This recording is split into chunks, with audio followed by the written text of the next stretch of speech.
Alright guys, we're back with another day in the life of a master tech. As you can see, I finally got my 6.2 in after waiting 2 years for that thing. Then I got this customer states none of his door speakers are working, diagnosed that, and come to find out he blew all of his speakers. How do you manage to do that? After that, I got this Yukon come in with a noise under acceleration, diagnosed that to be lifter failure.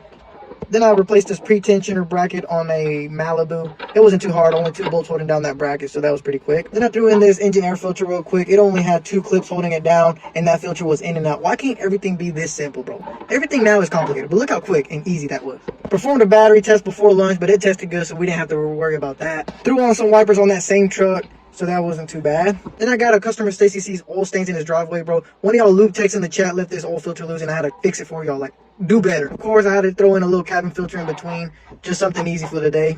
Filled up this 2500 with dead fluid. Almost stuck it in the wrong hole, but